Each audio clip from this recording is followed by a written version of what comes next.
So you didn't like this, right? This is from Steve Kerr after the game. How many road games did we win? 11. You go 11-30 on the road during the regular season. That's not what championship teams do. So it felt like all season we were desperately trying to recapture, what we had last year. And we did a pretty damn good job of finding something here over the last month. I think we won our last 5 or 6 regular season games to come back from 2-0 against a hell of a Sacramento team, and to give this Laker team the fight that we did, be in this competition. We came close to recapturing what we had, but we didn't quite get there. So in my mind, we didn't feel like a championship team all year, but we had the guts and the fortitude to still believe, and we made pretty good push. We just couldn't get there.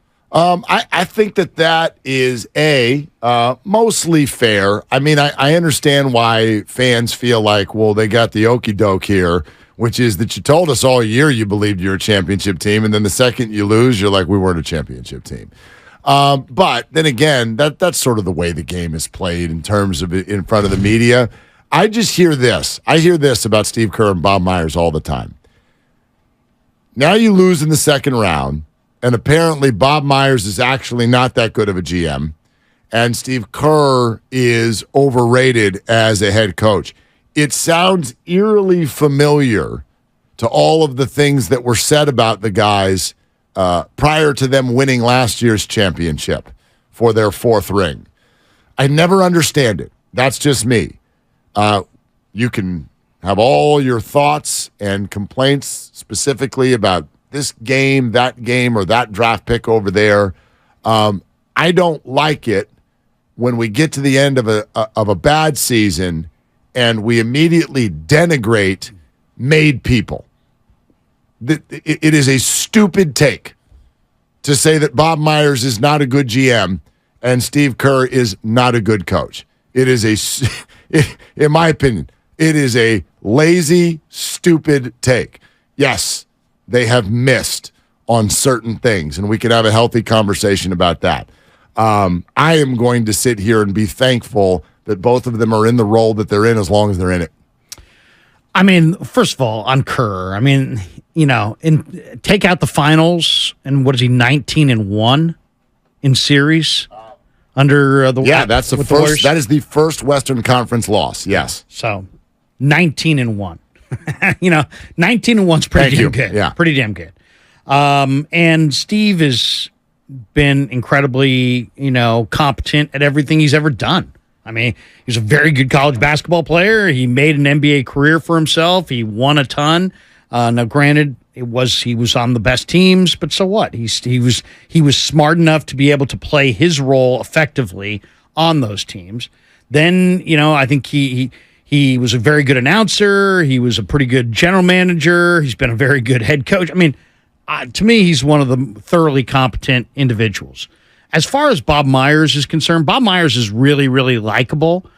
But what I think you're always going to get pushback on, and of course that the trade that where he turned D'Lo into Kuminga and he essentially and turned Wiggins. To say it a different way, he turned Kevin Durant's departure into those two into guys. Wiggins and Kuminga. Yeah. But I will listen to the people who said, he did show up and Steph and Clay were already here. That's fair. But he's the guy who drafted Draymond Green 35th overall, and they wouldn't have won any of these rings without that move. So as far as I'm concerned, Bob's a pretty sharp guy. Well, and if we go back to even just before a few months ago, what would people have said about Jordan Poole with the 27th or 28th pick? I get where everybody's emotions are now with regard to Jordan Poole. There's now a story, a journey, some history, and some warts.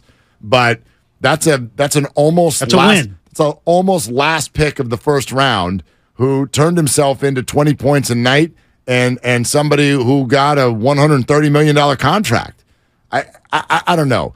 I always, and maybe this is a flaw for me, I think when we look at general managers in sports, we spend way too much time listing all of the picks they missed because there's none of them who don't have that list.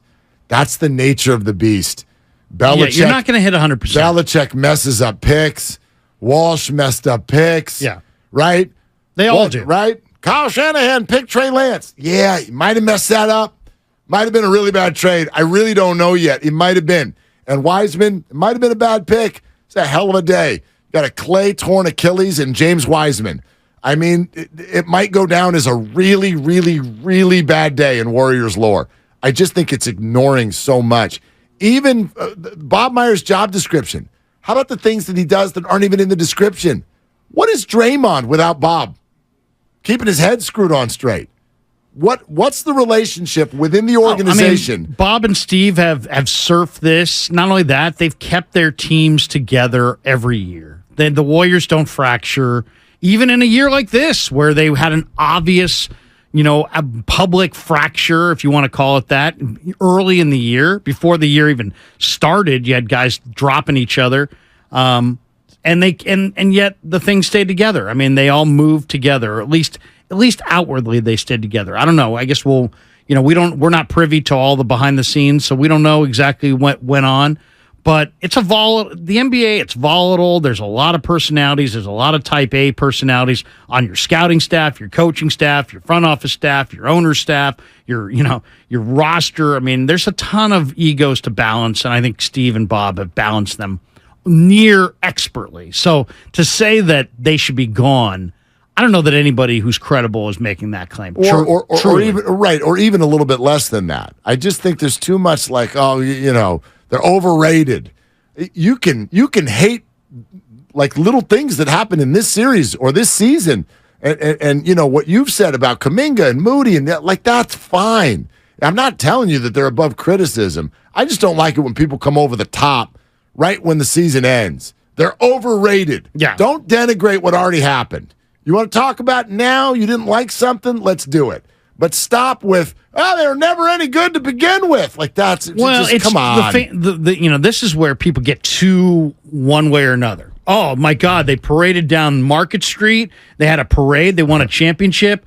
But Bob Myers invented the game, and Steve Kerr's Red Auerbach, Phil Jackson, and Pat Riley all rolled into one. And was that true? No. So there's that overreaction when they win, and then you've got the ugly overreaction when they lost, which is the emperor has no clothes. Yeah. The emperor has no clothes. It actually wasn't that good to begin with. Right. Yeah. Right. And, all right. But I am in that camp that believes that if you can take the praise in the parade down Market Street, then you can handle the criticism. No doubt. And it's fair. It's warranted and it's fair.